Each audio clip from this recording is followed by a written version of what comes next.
Alhamdulillah tadi sama sudah melaksanakan majelis maulid Manaqib, dua acara agung yang sebenarnya ya ada keterangan yang diriwayatkan oleh Imam Ad-Dalaimi.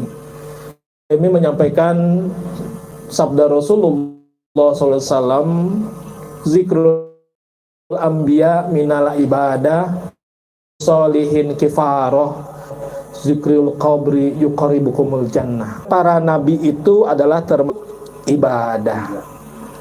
Maka tadi kita melaksanakan maulid Nabi, ini merupakan mengingat para nabi, mengingat seluruh yang pernah diutus oleh Allah Subhanahu wa 124.000 nabi. Maka Subhanahu wa ta'ala. Namun di luar kan apa iya pelaksanaan atau pengamalan acara maulid ini ada datanya dalam Al-Quran maupun sunnah Nabi dikatakan sebagai amalan bid'ah. Nah pertanyaannya, ada perintahnya di dalam Al-Quran? Kalau memang nas yang langsung mengatakan wahai orang-orang yang beriman, laksanakanlah atau peringatilah hari kelahiran bagi, tidak ada di dalam Al-Quran. Namun dari sebuah keterangan yang Allah Salam di dalam surat Yunus ayat 8, Allah Subhanahu A'udzubillahi minas qul bifadlillahi wa birahmatihi fabizalika fayafrahu. Maka Allah Subhanahu wa ta'ala berfirman, katakanlah hai Muhammad, bifadlillah, ya, dengan yang kedua adalah ilmu, yang ketiga adalah akal. Jadi dengan sebab Al-Quran, dengan sebab ilmu, dengan sebab akalin diartikan sebagai baginda Nabi besar Muhammad Sallallahu Alaihi Wasallam. Maka dalam memahami ayat tadi, ya, berarti katakanlah hai Muhammad dengan sebab Al-Quran, ilmu, akal, dan dengan sebab kelahirannya Nabi Muhammad, dan dengan sebab itu fal yafrohu, maka bergembiralah kalian semua. Maka oleh para ulama, ya, ini dikatakan sebagai hujah, dalilnya memperingati kelahiran baginda Nabi besar Muhammad Sallallahu Alaihi Wasallam. Jadi insya Allah kita bergembira menyambut kelahiran Nabi, ada hujahnya, bahkan ada perintahnya di dalam Al-Quran, surat Yunus ayat ke-58. Insya Allah. Dan juga secara realitanya kita melihat banyak para ulama-ulama yang bahkan beliau-beliau itu, ya, hafal Al-Quran, hafal ribuan hadis. Ya, contohnya kita mengenal ulama besar, ya, dari Yaman, Habib Umar bin Hafiz, yang dikatakan menurut kesaksian dari Habib Munzir Al-Musawa almarhum mengatakan bahwa Habib Umar bin Hafiz ini hafal 100.000 hadis. Maka beliau juga punya gelar Al-Musnid, orang yang menjadi sandaran, ya, mata rantai sanad-sanad hadis. Karena memang kalau kita kumpulkan hadis-hadis yang ada di dalam kitab-kitab, dalam kitab Sahih Bukhari, ya, itu maksimal hanya 7.000-an sekian. Dalam kitab Sahih Muslim hanya 4.000-an sekian. Dalam kitab Al-Muwatta, ya, Imam Malik hanya sekitar 1.700 sekian. Yang terbanyak dalam Musnad Ahmad, kitabnya Imam Ahmad ini sampai sekitar 28.000 hadis. Namun kalau di jumlah, tetap jumlahnya tidak mencapai 100.000. Berarti orang yang bisa menghafalkan tidak hanya mengambilnya dari kitab-kitab, tapi mengambilnya dari sanad yang hidup, dari guru yang langsung bersanad sampai ke Rasulullah Sallallahu Alaihi Wasallam. Makanya tadi Habib Umar bin Hafiz dikatakan gelarnya adalah Al-Musnid, orang yang menyimpan begitu banyaknya sanad. Dan beliau menghafalkan hadis, kami yakin pasti tidak hanya yang sahih, termasuk yang hasan, yang doib, bahkan yang maudu. Kenapa yang maudu perlu dihafalkan? Agar nanti bisa membuat hujah ketika ada orang mengatakan sebuah hadis, dikatakan ini bukan hadis, atau ini hadis palsu. Inilah juga yang dihafalkan oleh para ulama-ulama hadis seperti Imam Bukhari, juga Imam Ahmad bin Hambal. Imam Ahmad bin Hambal inilah orang yang menghafal hadis terbanyak dalam sejarah peradaban manusia. Imam Ahmad bin Hambal menghafal sampai 1 juta hadis. Tapi yang ditulis dalam Musnad Ahmad hanya 28.000 sekian. Imam Bukhari menghafal sampai 600.000 hadis. Tapi yang ditulis dalam Sahih Bukhari hanya 7.000-an sekian. Ya, jadi artinya memang ada hadis-hadis yang tidak ditulis di kitab, tapi terus disampaikan secara berantai dari guru ke murid, terus sampai ulama-ulama sekarang, yang beliau akhirnya bahkan bisa menyimpan hadis di dalam memorinya, di dalam pikirannya, lebih banyak dari hadis-hadis yang tercatat di dalam kitab-kitab. Nah, beliau-beliau yang menghafal hadis sampai sebegitu banyaknya, yang sampai juga menghafalkan Al-Quran, tapi tetap masih melaksanakan maulid. Itu hujah kita yang kedua. Orang yang ilmunya seperti itu saja masih mau melakukan maulid. Artinya maulid Nabi bukan amalan bid'ah. Satu pertama ada hujahnya di dalam Al-Quran, ya surat Yunus ayat ke-58. Kemudian secara faktanya, secara realitanya kita melihat ulama-ulama yang punya ilmu yang tabahur, ilmunya yang melaut, ilmunya yang mendalam, tapi masih mau melaksanakan maulid. Kemudian ada juga di kalangan kita, ya, yang kemudian dalam mencintai nabinya, bahasa saya nanggung. Arti nanggung begini: bersalawat kepada Nabi tapi tidak berani dengan mengucapkan Sayyidina Muhammad. Bahkan mengatakan orang yang mengucapkan Sayyidina itu bid'ah. Ada nggak yang begini? Ada nggak? Ada. Jadi ketika dia mendengar orang mengucapkan Allahumma sholli ala Sayyidina Muhammad, telinganya malah pengeng. Wah, ini bid'ah nih, begitu. Ya, dikatakan karena apa? Dikatakan bahwa ketika kita mengucapkan Sayyidina sama juga menyanjung-nyanjung Nabi, atau juga mengucapkan sesuatu yang tidak diajarkan oleh baginda Nabi besar Muhammad Sallallahu Alaihi Wasallam. Karena memang di semua teks-teks salawat, ya, yang diajarkan Nabi, umumnya salawat Ibrahimiyah yang kita jadikan teks ketika kita melakukan tahiyat akhir, ya, itu salawat Ibrahimiyah memang tidak ada lafaz Sayyidinanya. Maka lalu mereka mengatakan ketika kita mengucapkan Sayyidina termasuk menyampaikan suatu hal yang berlebihan, menyanjung-nyanjung Nabi yang melampaui batas. Padahal di Al-Quran sendiri Allah bahkan menyanjung Nabi Yahya itu punya predikat sebagai Sayyid. Ya, di dalam Ali Imran 39 kalau tidak salah, ya, bahwa Malaikat Jibril berkata kepada Nabi Zakaria, "Annallaha yubasyiruka biyahya musaddiqam bikalimatin minallah." Bahwa sesungguhnya Allah, ya, memberikan kabar gembira kepadamu dengan kelahiran Yahya, dengan Yahya. Saat itu Nabi Yahyanya belum lahir, tapi Malaikat Jibril sudah memberikan isyarat, memberikan pesan dari Allah bahwa Nabi Zakaria akan dikaruniai seorang anak, yaitu Nabi Yahya, yang dikatakan musaddiqam bikalimati minallah, yaitu sebagai pembenar atau orang yang membenarkan kalimat-kalimat dari Allah. Itu yang pertama. Yang kedua, wasayyidan. Nah, di sini dengan tegas Al-Quran menyatakan Nabi Yahya punya predikat sebagai sayyid, sebagai seorang pemimpin, seorang panutan. Wahasuron, dan orang yang suci yang bisa mengekang hawa nafsunya. Wa nabiyyam minas solihin, dan nabi dari golongan orang-orang yang solih. Nah, berarti Nabi Yahya saja berhak menyandang predikat sayyid. Lalu kemudian ada juga ucapan sahabat Nabi, Sayyidina Umar bin Khattab, yang kemudian berkata tentang dua sahabat besar, tentang Sayyidina Abu Bakar Siddiq dan tentang Sayyidina Bilal bin Rabah. Sayyidina Umar berkata, Abu Bakrin Sayyiduna, a'taqo Sayyidana, bahwa Abu Bakar itu adalah Sayyid kita, yang telah membebaskan Sayyid kita. Nah, jadi Abu Bakrin Sayyiduna, Sayyid kita. A'taqos Sayyidana, yang telah membebaskan Sayyid kita. Siapa Sayyid kita yang kedua? Yakni Bilal bin Rabah, yaitu Bilal bin Rabah. Padahal Bilal ini kedudukannya adalah mantan budak. Sebelumnya seorang budak yang dibebaskan oleh Sayyidina Abu Bakar Siddiq. Awalnya itu adalah budaknya daripada Muawiyah bin Khalaf kalau tidak saya yang salah, ya.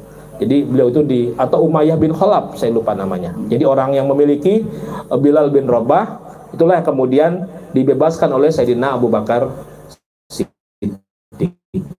Artinya mantan budak saja ketika kemudian dia menjadi orang yang beriman, dan orang yang beriman itu dan bertakwa kepada tentu dimuliakan oleh Allah, ya. Inna akramakum indallahi atqakum, bahwa sesungguhnya orang yang paling mulia di antara kalian adalah yang paling bertakwa kepada Allah. Nah, Bilal termasuk orang yang bertakwa, walaupun dia mantan budak, dia berhak menyandang predikat sebagai sayyid. Bahkan dikatakan oleh Umar, sayyidana, sayyid kita. Nah, sahabat Abu Bakar saja berhak menyandang kata sayyid, ya. Sayyidina Bilal menyandang kata sayyid, apalagi Sayyidina Muhammad sallallahu alaihi wasallam, ya. Oleh karena itu ada sebuah keterangan pula, sebuah pernyataan pula yang disampaikan oleh baginda Nabi. Baginda menyatakan, anna sayyidu waladi adama yaumal qiyamati wala fakhra wa biyadi liwaul hamdi wala fakhra. Aku adalah sayyidnya anak Adam pada hari kiamat dan aku tidak sombong.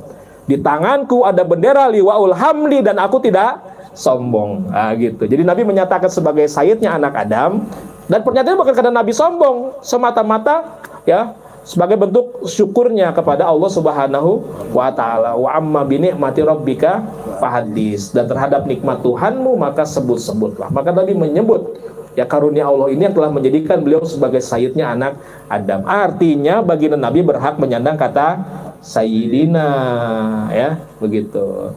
Cuma bagi orang-orang yang tidak mau, pernah saya sampaikan, saya ada pengajian, ya, di sana di Mas Daga di rumah, yang rata-rata mereka ada juga dari latar belakangnya memang bukan Nahdiyin, ya, dari Muhammadiyah atau dari yang lain-lain. Maka ketika mengucapkan salawatnya memang tanpa sayyidina. Nah, untuk merangkul mereka saya katakan, oh, tidak masalah kalau niatnya dalam rangka menjaga keotentikan.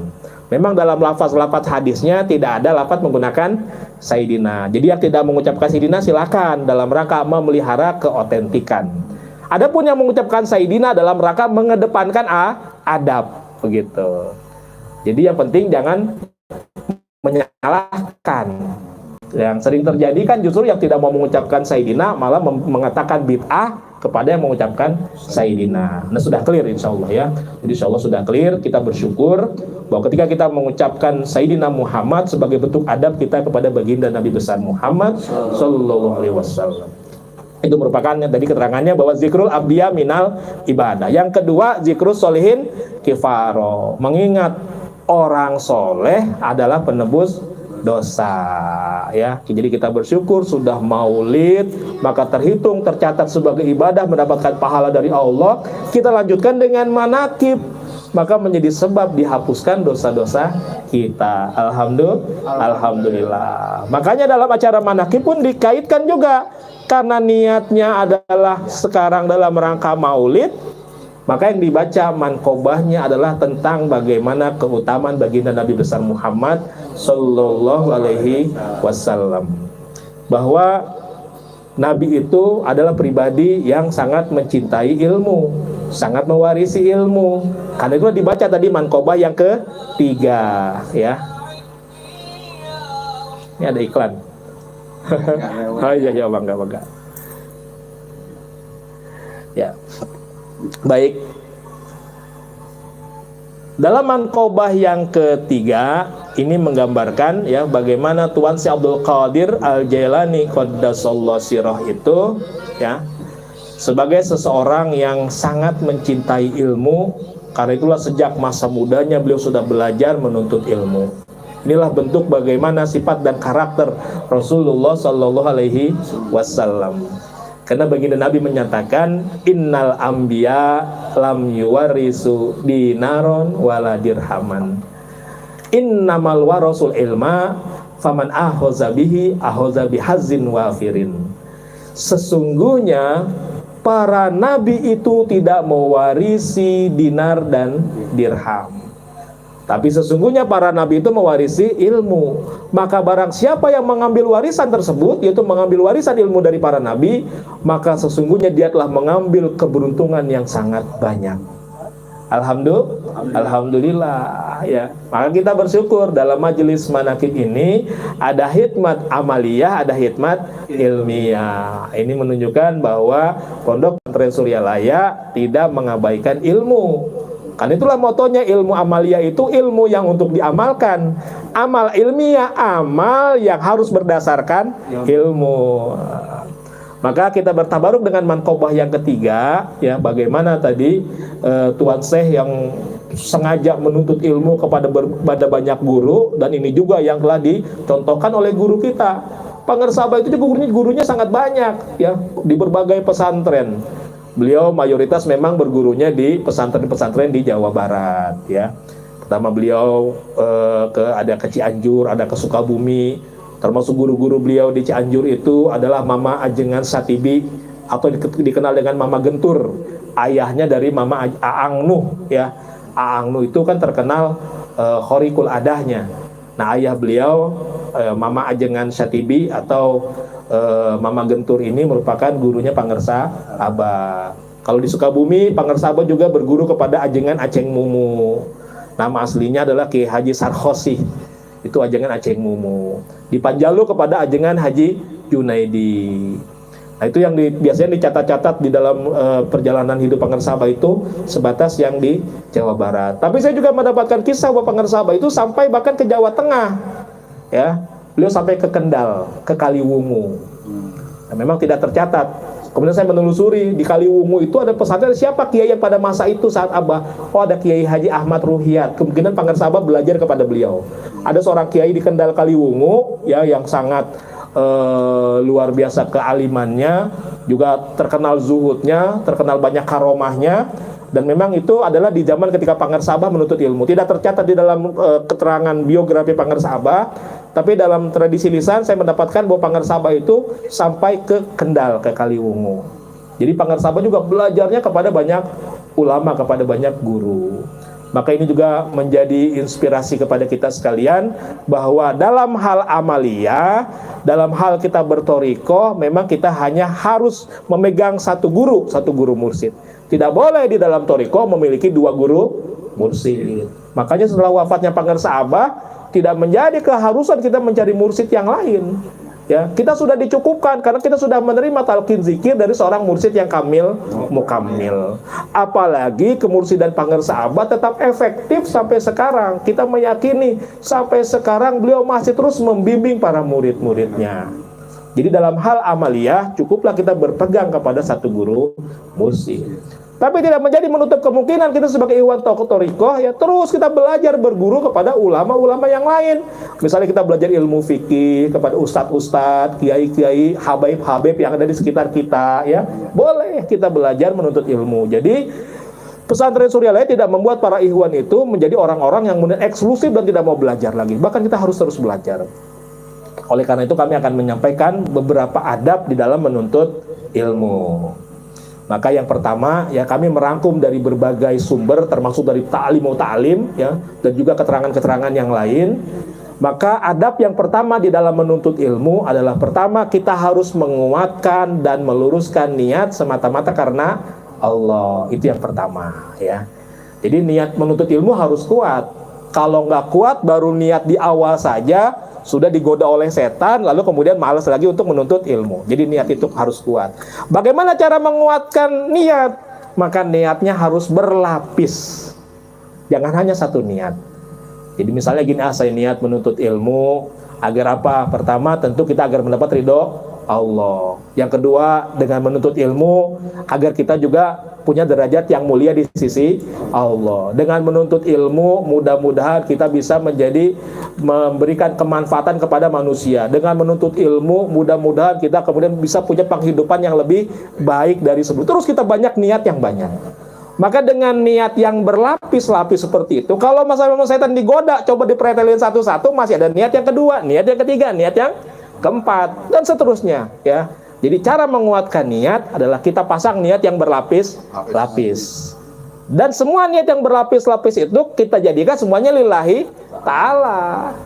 Kenapa kita menuntut ilmu? Ya agar kita menjadi orang sukses, orang besar di dunia. Tapi lillahi ta'ala, boleh, ya, menjadi orang besar di dunia, yang dengan sebab itu kita bisa menebar kebaikan yang lebih besar lagi. Nah, jadi pertama, menguatkan dan meluruskan niat karena Allah.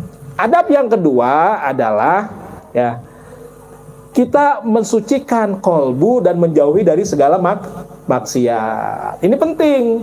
Karena yang namanya ilmu itu wadahnya, tempatnya di dalam kolbu. Ya, kolbu sendiri adalah merupakan pusatnya ruh. Disitulah tempatnya iman, tempatnya kesadaran, tempatnya perasaan, tempatnya ingatan, tempatnya kehendak, bahkan tempatnya menyimpan ilmu. Maka ilmu itu sebenarnya sifatnya netral, tergantung wadahnya. Ya, seperti contohnya, air sebening apapun kalau kita taruh di bak yang kotor, maka airnya akan menjadi kotor.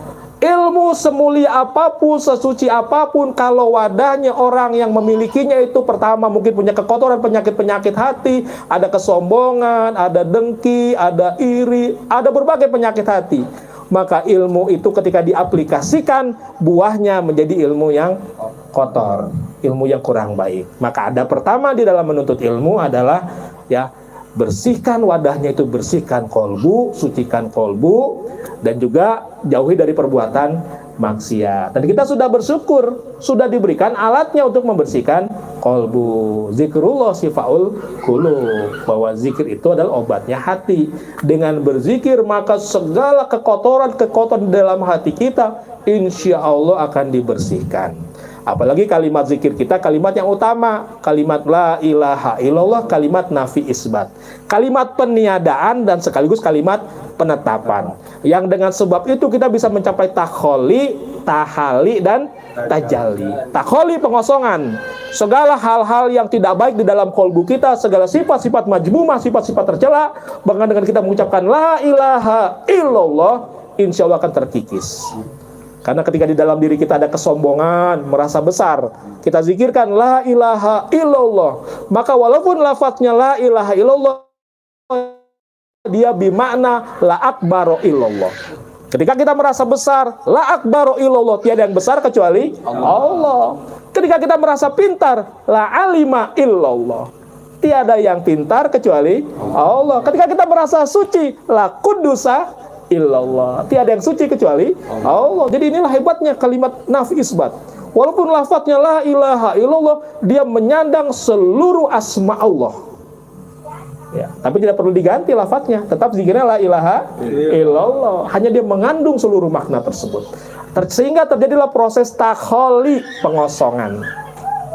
Sambil takholi kita juga tahali, pengisian. Maka tadi yang dikikis itu adalah biasanya adalah sifat-sifat jalaliyah, sifat-sifat keagungan, sifat-sifat keperkasaan Allah, sifat jalal dikikis dari diri kita. Merasa besar, merasa hebat ya. Tapi kemudian kita masukkan pula sifat-sifat jamalnya Allah. Ketika kita mengucapkan la ilaha illallah, bimakna la rohima illallah, tiada yang punya kasih sayang kecuali Allah. Tapi maksudnya bukan kita mengikis, tapi menyerap. Jadi fungsinya bukan lagi takholi tapi tahali, ya. La latifa illallah, tiada yang lembut kecuali Allah. La raufa illallah, tiada yang berbelas kasih kecuali Allah. Jadi kita serap sifat-sifat jamal. La ghafura illallah, tiada yang pengampun kecuali Allah, tapi maksudnya kita menyerap sifat tersebut. Jadi dalam proses takholi itu kita mengikis ya sifat-sifat buruk ya, sehingga di sifat-sifat yang sifatnya adalah keakuan-keakuan di dalam diri kita. Ya, lalu kemudian kita tahali, nanti ujungnya adalah tajalli, pembuktian ya. Artinya nyatanya kebesaran Allah, kekuasaan Allah, sifat Allah, af'al Allah di dalam diri kita. Dan prosesnya hanya dengan zikir la ilaha illallah. Jadi itu dalam rangka adalah adab yang kedua ya, membersihkan kolbu dan menjauhi dari perbuatan maksiat. Adab yang ketiga adalah mengagungkan ilmu dan memuliakan guru. Jadi dalam kita mengamalkan thariqah ini, ya kita mesti mengagungkan ilmu. Dengan bentuk pengagungan terhadap ilmu, maka kita akan bersyukur. Ya Allah, ternyata alhamdulillah saya yang bodoh ini, yang mungkin punya dosa dan maksiat, tapi mendapatkan kesempatan mengamalkan zikir thariqah Qadiriyah Naqsyabandiyah yang sejatinya adalah amalannya para aulia Allah, amalannya para ulama. Karena banyak orang di luar sana kata-katanya sih bagus, jangan ngambil tarekat, itu mah buat para kiai, kita nggak pantas. Kalimatnya kesannya bagus, mengagung-agungkannya, tapi akhirnya membuat orang tidak mau mengamalkan. Kalau kita bentuk mengagungkannya, yang tumbuh rasa syukur, bukan menjauhi. Malah kita kemudian dengan kita memahami betapa tingginya nilai ilmu ini, membuat kita kemudian menjadi bersyukur. Dan bentuk syukurnya adalah kita berusaha untuk istiqomah, ikhlas dan istiqomah mengamalkan. Jadi adab yang ketiga ini adalah mengagungkan ilmu dan memuliakan guru. Dan di antara memuliakan guru adalah kita memuliakan segala hal yang terkait dengan guru. Keluarga guru, ya, nama besarnya guru, institusi yang dimiliki guru, ya, guru kita Pangersa Abah. Pangersa Abah dikenal sebagai sesepuh Pontren Suryalaya. Maka menjadi kewajiban kita juga menjaga nama baik Pontren Suryalaya. Guru kita memiliki banyak keturunan, maka menjadi kewajiban kita pula memuliakan, menghormati para ahlul bait beliau. Ya. Maka ya kita bersyukur termasuk orang-orang yang sampai sekarang mau berkhidmat kepada Pangersa Abah bersama dengan ahlul bait. Ada di luar sana ada, padahal ngajinya ta'lim muta'alim, ya. Tapi bahkan sudah tidak menghormati dan menghargai ahlul bait. Saya membayangkan ada kisah seseorang ulama, seorang kiai yang ketika sedang berjalan kemudian memocel pagar, lalu untuk mencukil kotoran gigi, maka kemudian pagar yang dipotesnya, dicongkelnya itu, ya, itu menjadi sebab ganjalan tidak bisa masuk surga. Artinya ganjalan itu hanya pagar. Bagaimana orang yang sebanyak apapun ilmunya sekarang menjadi ganjalannya tidak ridhonya ahlul bait mursyid. Nggak kebayang deh. Satu congkel itu aja menjadi sebab tidak masuk, apalagi tidak ridhonya ahlul bait. Maka kita bersyukur. Kita ya termasuk menjaga belajar tadi, kita tidak punya ilmu apa-apa, tapi kita oleh Allah itu diarahkan, ditetapkan, walaupun awalnya kita tidak tahu ilmunya, itu merupakan bagian daripada adab penuntut ilmu. Ternyata kita dijadikan orang-orang yang memuliakan ahlul baitnya guru. Itu termasuk adab yang ketiga. Adab yang keempat dalam menuntut ilmu adalah kita harus senantiasa berwudu ketika hendak belajar. Jadi ketika kita belajar apapun, ya, maka awali dengan berwudu. Karena ilmu itu cahaya, wudu juga cahaya. Maka ketika kita sudah membalut diri kita dengan cahaya, maka ilmu itu akan mudah nempel di dalam diri kita. Jadi kalau selama ini kita belajar, kok susah nih diingatnya, susah nempelnya, oh kita perbaiki juga ada pada, oh berarti ketika itu mungkin ketika kita membacanya, menyimaknya tanpa wudu. Mulai sekarang ketika kita niat belajar dalam hal apapun, dalam keadaan berwudu. Ini adab yang keempat. Adab yang kelima adalah, ya, kita, ya kelima atau keempat? Kelima benar ya. Yang kelima adalah kita belajar dengan sabar dan sungguh-sungguh, ya. Jadi dalam proses belajar ini jangan penuh obsesi, keinginan pengen cepat bisa, gitu. Jangan ngotot, jangan ngoyo. Ada orang kan, wah pengen banget. Ketika ternyata udah belajar bertahun-tahun nggak bisa, mutung nggak? Mutung. Wah. Maka belajar itu harus dengan sabar. Tapi habis sabar juga sungguh-sungguh. Sabar dan sungguh-sungguh. Ya dalam kita belajar ilmu apapun. Ya, baik termasuk belajar ilmu-ilmu yang lain selain ilmu thariqah, tetap harus sabar dan sungguh-sungguh. Kemudian yang keenam adalah mengamalkan ilmu yang telah diperoleh. Jadi kalau kita belajar ilmu yang banyak, untuk mengamalkannya nggak perlu kita tuntas dulu semuanya baru mengamalkan. Maka ilmu yang sedikit yang sudah kita peroleh langsung diamalkan, ya. Jadi ilmu yang sedikit langsung kita amalkan. Walaupun kita masih dalam terus proses belajar, karena proses belajar itu sampai dari minal mahdi ila lahdi, dari buayan sampai liang lahat. Jadi nggak ada selesainya, kita terus sampai akhirnya kita belajar. Oleh karena itu dalam proses kehidupan kita, walaupun kita masih dalam proses menuntut ilmu, maka ilmu yang sudah kita peroleh langsung kita amalkan. Termasuk kita bersyukur ini ilmu yang sudah diberikan oleh guru kita, ya, ilmu yang kita anggap adalah ilmu yang subhanallah karunia dari Allah Subhanahu wa taala, ya, kita mendapatkan talqin zikir. Dengan ilmu ini, ya, insya Allah ini dikatakan ilmu untuk menjadi wali, ya. Jadi ilmu untuk menjadi wali itu ternyata waktunya, ya, mendapatkannya lebih singkat daripada ilmu menjadi kiai. Kalau menjadi kiai mesti 20 tahun. Nyantren, mondok dulu, ya. Jadi, tapi mendapatkan ilmunya ya, kalau untuk menjadi wali ternyata hanya berapa menit. Talqin itu bisa nggak cuma 5 menit? Bisa, karena intinya cuma penyampaian zikir jahri dan zikir khafi. Jadi memperolehnya hanya mungkin dalam waktu yang sebentar, mengamalkannya seumur hidup gitu. Jadi mengamalkannya itu yang harus ikhlas dan istiqomah. Tapi kan tetap proses mendapatkan ilmu menjadi wali itu ternyata lebih pendek daripada ilmu menjadi kiai. Kalau enggak ya jadi murid. Insya Allah ya. Karena dengan kita berzikir ini, insya Allah akan jadi hamba-hamba yang dicintai oleh Allah. Tidak menutup kemungkinan ya, insya Allah. Karena insya Allah murid dari seorang wali, mursyid kamil mukamil itu ya, itu digaransi. Husnul khotimahnya garansi ya. Ma'rifatnya itu digaransi. Kalau di dunia tidak, maka di alam barzahnya dilanjutkan tarbiyahnya. Beda dengan orang yang tidak sengaja belajar ilmu ma'rifat. Orang yang tidak sengaja belajar ilmu ma'rifat ketika wafatnya dalam keadaan su'ul khotimah, maka dibangkitkan pada hari kiamat ya derajat orang yang su'ul khotimah. Ketika wafatnya dalam keadaan goflah, ya di hari kiamat bangkitnya sebagai orang yang goflah. Tapi kalau kita orang yang sudah niat belajar kepada seorang wali mursyid kamil mukamil, lalu kemudian kita aplikasikan ilmu yang kita dapatkan dari talqin zikir beliau, kita amalkan. Walaupun dengan segala kelebihan kekurangan kita, dengan jatuh bangunnya kita, dengan lupa ingatnya kita, dengan putus nyambungnya kita, tapi terus kita belajar untuk istiqomah, terus mengamalkan sampai akhir hayat kita. Kalaupun sampai akhir hayat kita belum mencapai derajat wusul kepada Allah, belum ma'rifat kepada Allah, ya jangan khawatir, ada garansinya, ada jaminannya. Ini yang menjamin ya Tuan Syekh Abdul Qadir Al-Jilani dalam kitab Sirrul Asrar, ya. Man mata fi thalabil ilmi, siapa yang mati ketika menuntut ilmu apa? Tentu ilmu tentang ma'rifat kepada Allah. Ba'asallahu ya fi qabrihi malakaini, maka Allah akan mengutus di dalam kuburnya 2 malaikat. Tuan saya mengatakan yang disebut dengan malaikat di sini bukan malaikat, adalah makhluk hamba Allah yang diciptakan dari cahaya sebagaimana malaikat Jibril, malaikat Mikail. Tapi yang dimaksud dengan malaikat, 2 malaikat di sini adalah ruh Rasulullah dan ruh wali mursyid yang menyampaikan talqin zikir kepadanya.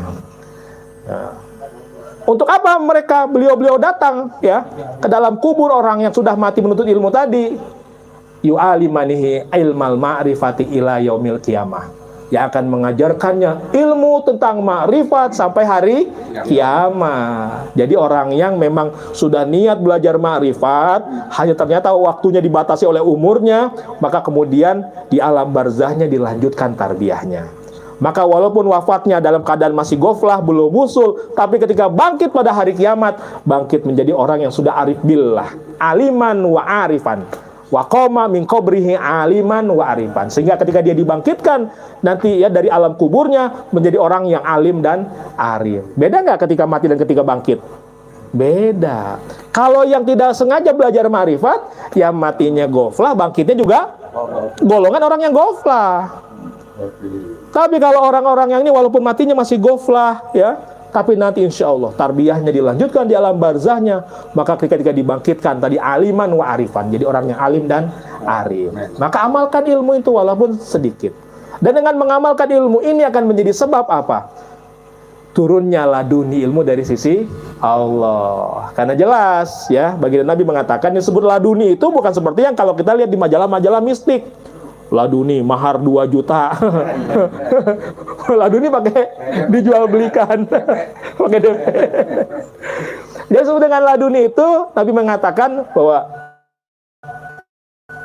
ya, man amila bima alima warasahullahu ilma malam ya'lam. Siapa yang mengamalkan ilmu yang dia ketahui, maka akan diwariskan atau diberikan ilmu yang tidak diketahui. Kita sudah tahu cara zikir jahri, la ilaha illallah, cara nariknya begini, cara zikir hobi begini, kita amalkan. Cara kita berkhamat sudah kita tahu, kita amalkan. Cara manakib sudah tahu, kita amalkan. Cara mengamalkan sholat sunnah sudah kita amalkan. Maka Allah nanti akan memberikan kepada kita ilmu yang tidak kita ketahui. Itu namanya laduni. Maka kalau Ikhwan tuh suka ada tahu, jangan heran, jangan ojo gumunan. Tapi juga jangan GR. Gumunan juga jangan sampai terganggu yang berlebihan, GR juga jangan. Karena apa? Itu terjadi bukan karena prestasi ibadah kita, berkah karomah guru. Jadi apapun terjadi dalam diri kita, kita kembalikan semua barokah karomah guru. Kita latihan memfanakan diri, fana fisyeh. Jadi adab yang keenam adalah mengamalkan ilmu yang telah diperoleh. Adapun adab yang ketujuh adalah kita bersyukur dan bertawakal kepada Allah atas hasil yang dicapai. Artinya begini, kalau seandainya kita kemudian ketika menuntut ilmu, kemudian berbuah ilmu, dan ilmu ini kemudian berbuah amal, amal juga menjadi akhlak, juga menjadi sebab sir dekat kepada Allah, itu yang kita harapkan. Tapi kan ada juga orang menuntut ilmu bertahun-tahun, udah berbelajar tapi nggak pinter. Ada nggak? Ada. Nah ini fungsinya tadi bertawakal kepada Allah. Jadi bersyukur dan bertawakal. Yang ketiga, ilmunya kemudian berbuah, ya ada hasilnya, ada pencapaiannya, baik itu berbuah di dunia dan akhirat, bersyukur. Tapi bagi yang kemudian kelihatannya tidak ada progresnya, jangan muntung ya, jangan pundung, jangan putus asa, bertawakal kepada Allah. Intinya tidak sia-sia. Karena memang yang Allah catat atau Allah terima adalah prosesnya, bukan hasilnya. Karena penentu hasil adalah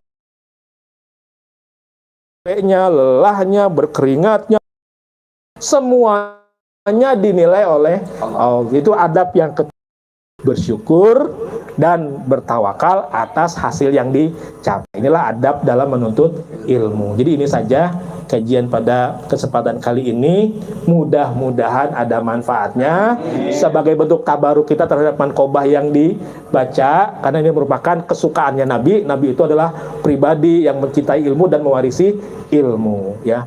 Sekali lagi terima kasih atas segala perhatiannya. Mohon maaf atas segala kekurangannya. Wa 'alallahi tawakkalna wa ilaihil masir.